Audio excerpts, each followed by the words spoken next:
One Piece é um anime sobre piratas, que são tradicionalmente conhecidos como essa classe especial de indivíduos que vivem uma vida livre. Mas o que realmente significa ser livre?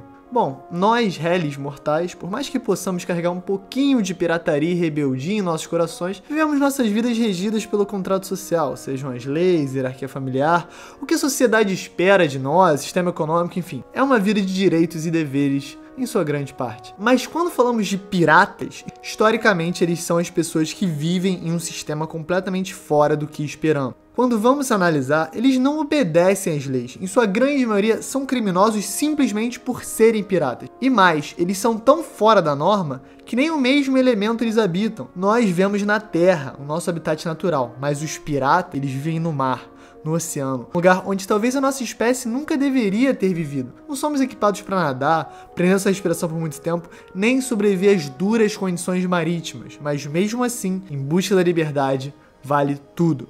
E esse é o lema dos piratas. Porque mesmo com toda essa liberdade, ainda existe um semblante de organização em meio ao caos. O ser humano precisa de um mínimo de valores, ou então voltamos completamente à bestialidade, retrocedemos talvez dezenas de milhares de anos de evolução. Claro, os piratas também vivem assim, com seu próprio código moral, regras, hierarquia. Por mais que sejam águas internacionais, muitas vezes terras sem leis, sem juízes, sem autoridades, entre os piratas, dentro das embarcações, no comércio, na amizade, em todas as relações somos presos por regras invisíveis que se manifestam das mais diversas maneiras. E é isso que é tão interessante quando falamos de piratas em One Piece. Barba Branca, Roger, Shanks, Barba Negra, Big Mom, Kaido, Shebek. Existem diferentes exemplos do que fazer com a liberdade. E é nos mais poderosos expoentes dos mares que podemos ver as mais drásticas mudanças. Muitos dizem que para conhecer a verdadeira natureza de uma pessoa, você simplesmente precisa entregar o poder em suas mãos e ver suas vontades mais ocultas se manifestarem pela capacidade do fazer. E de certa maneira, os piratas mais poderosos de One Piece são a prova disso. Roger navegou todo o mundo e chegou ao One Piece.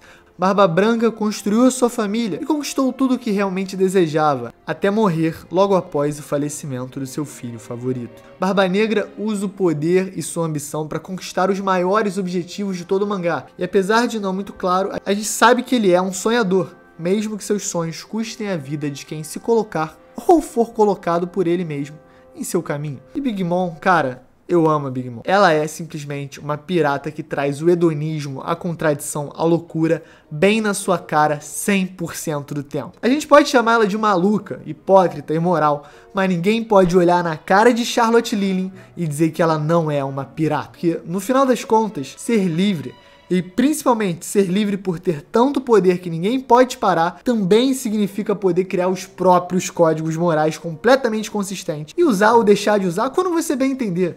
Tem algo mais livre do que se impor regras que você constantemente quebra? Isso é Big Mom. E o fato dela sempre ter sido esse monolito absoluto de poder, completamente infantil, impulsivo e brutal, a faz ser uma das grandes personagens da obra. E tanto poder assim tem que ir pra algum lugar, e o Page One sabe muito bem pra onde. Fala galera, Chapéu de Palha aqui, e eu sou o Derek. Então deixa o like, se inscreve, curte, compartilha, dá essa moral. Vamos crescer esse canalzinho. E se puder, chega na nossa lojinha e chega de meme, chega de caô. Chama a vinheta.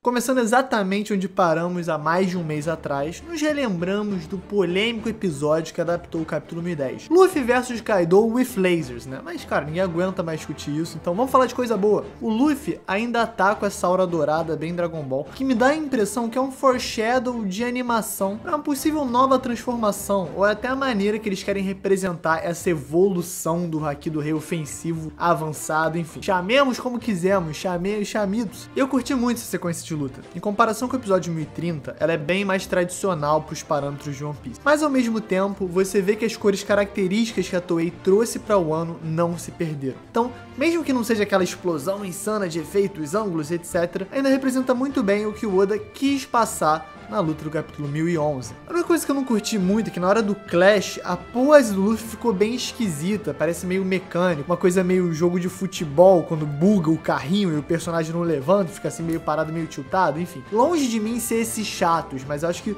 podiam ter tido um pouco mais de carinho com a posição do Luffy nesses frames. E quem tá sentindo a pressão intensa da porradaria é o próprio Momonosuke, que sabemos já que tem uma conexão mais profunda com Luffy e certas criaturas como o Zunisha. Essa habilidade chamada de a voz de todas as coisas é algo muito forte que ele carrega e certamente vai ser relevante ainda no anime. E aí no PVT do Zap, no Nextel do Dendemushi, o Kinemon já avisa: o bainha mais perigoso tá solto e ele vai te pegar, hein? Pois é, o Kanjuro, que conjurou o Oden falso para explodir o Ashura Doji, tá lá firme e forte procurando a próxima brecha para agredir a criança. Mas realmente não tem muito o que se preocupar. Nessa questão de proteger, tá com Yamato, tá com Deus. E a pilha é tão grande que querem levar o futuro Shogun pra porradaria contra o próprio pai, o Kaido, né? E é praticamente uma terapia familiar forçada na base da muqueta. Acho justo, eu apoio. Vai com tudo, Yamato. Expresse os sentimentos com porrada. Logo depois temos a minha parte favorita do episódio, o Sop e Nami versus Page One. Toda essa sequência é muito maneira, seja pelo humor que a duplinha traz, inclusive é impressionante a química que eles carregam. Sempre que o Oda bota Nami e o Sop pra interagir é gold, porque eles encaixam perfeitamente na dinâmica de serem covardes, mas terem muito recurso e tentarem dar um jeito e não conseguirem e ainda se zoarem no processo. É muito bom. Enfim, eles são tripulantes que estão juntos desde os primórdios da obra e certamente são protagonistas das minhas interações favoritas entre o bando. O Sop e Nami, os brabos pra sempre. A gente já começa a cair na gargalhada porque a Nami ordena com toda a seriedade pra atacar os pontos fracos do Page One. E eles começam basicamente a ir pro curso de Krav Maga, né? É olho, palmo de Adão, têmpora, só porrada precisa pra atordoar e incapacitar o alvo. Só que desses golpes técnicos e bem direcionados, corta pra ele só descendo a porrada indiscriminadamente na cabeça do dinossauro. Não tem como não achar comedinha, pelo menos. Só que aí saímos um pouco desse clima de comédia pra viver o drama da Tama. É uma situação onde você pode realmente sentir o estresse, o cansaço, a tensão. Ela só quer conseguir de alguma maneira chegar no palco principal e passar as ordens pros Gifters. E depois ela não tem mais nenhum prospecto de futuro, só se entregar, porque a sua missão estaria cumprida. Isso é um efeito da vida da Tama, que cresceu bem pobrinha, rodeada de pessoas sofrendo, com fome, mas que nunca perdeu as esperanças nem a sua inocência infantil, esse lado lúdico, muito graças à promessa que o Ace fez. Mas agora ela entende as responsabilidades que vive. É uma combatente numa guerra. E ela só quer conseguir ajudar.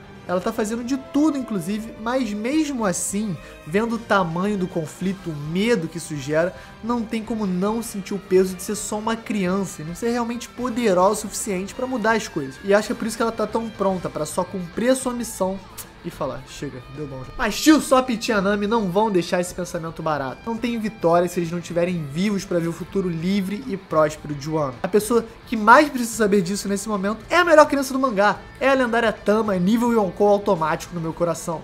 E vem o Sop, bravo guerreiro do mar pra cima, o brabo, o lendário, ele sabe o que faz. Toma-lhe tiro de flor, de fogo, de artifício e pior, pinha granada. Irmão, onde o Sop achou tanta planta bizarra assim? É realmente um botânico explosivo Urucum Granada. Mas no meio do fogo do caos, o Page One ainda tá relaxado, sem dano.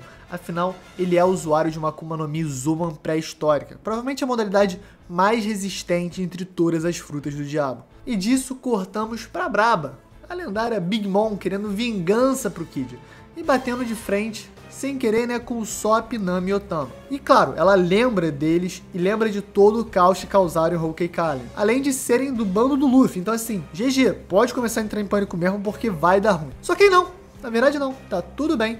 A Otama é amiguinha da Olin. Pra quem não lembra, a Big Mom ficou amiga da Tama na época que ela perdeu a memória e o dom. E aí elas forjaram essa linda amizade baseada no Oshiruko que elas compartilharam. Tudo muito fofo, muito belo. Só que é engraçado que a Big Mom chega a pedir desculpas pra uma criancinha fofinha por não ter dado notícia. Cara, que dinâmica diferente e divertida. Eu tenho um vídeo mais antigo analisando um pouco a personalidade da Big Mom, mas eu acho que essa cena é completamente condizente com a construção proposta pelo Oda. No seu âmago, a Big Mom é uma criança sem limite, que não aprendeu que existe algo por trás de suas vontades e intenções que pode não ser completamente bom e gerar consequências negativas para os outros. E dentro dessa construção, é normal ela ter essas relações um para um, que o poder absoluto dela não fica tão evidente. Ela tem meio que um lado bom, entre muitas aspas, que é representado por esse modo maternal que ela tem com criancinhas. Enquanto elas conversam fofinhas, a Nami e o Sop estarem completamente em choque, com medo, se escondendo. É genial, muito bom.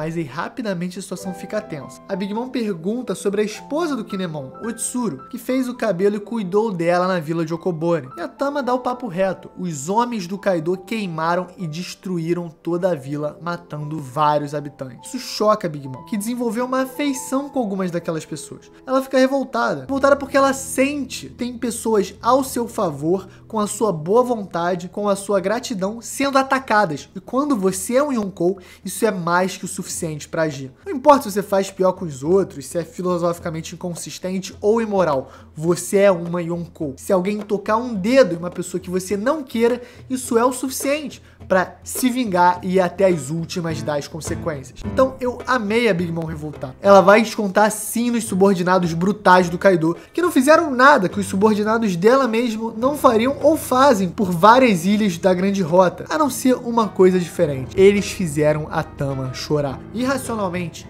emocionalmente, a Big Mom parte cheia de ódio, vingança e dor no coração. E nesse exato momento, que nem um peru de Natal, aparece o Page One, completamente fora de contexto, fora da situação, achando que a Big Mom é ainda uma aliada. Péssima ideia. No fim, ela é uma pirata, livre para viver suas inconsistências e inconsequências baseadas no seu poder absoluto. Essa é a vida dos piratas e essa é a vida da Mama. Toma ali o socão lendário de Haki do Rei Avançado. A animação ficou muito hype com a esfera de poder, os raios, a feição da Mama. Eu achei maravilhoso, ainda mais com esse poder chegando no oceano, explodindo ali Onigashima. É hype demais e é uma cena que se constrói baseada na emoção anterior que se desenvolveu entre a Lilin, Okobore e a Tama, o que dá aquela cereja no bolo. E conforme a música sobe, a gente ainda vê o hype crescendo pra Ult, porque ela se depara com essa cena, vendo seu irmão ser destroçado por uma das maiores Yonkous que existe. Hype gigantesco, eu amei. Eu achei em especial muito bom como o Oda trabalhou essa inconsistência da Big Mom. Não é sobre assim, eu faço ou deixo de fazer isso. Ela simplesmente reage emocionalmente, não tem pedagogia na vida da Big Mom. Ela realmente é uma criança sem regras. Então, quando ela reage, ela faz o que ela quer. E nesse caso, ela simplesmente socou a cara do Page One com o Haki do Rei Avançado, que foi super hype. Então, galera, se você curtiu, deixa o like, se inscreve, dá essa moral, comenta aí alguma coisa. Eu amo ler os comentários. E é isso, galera. Valeu!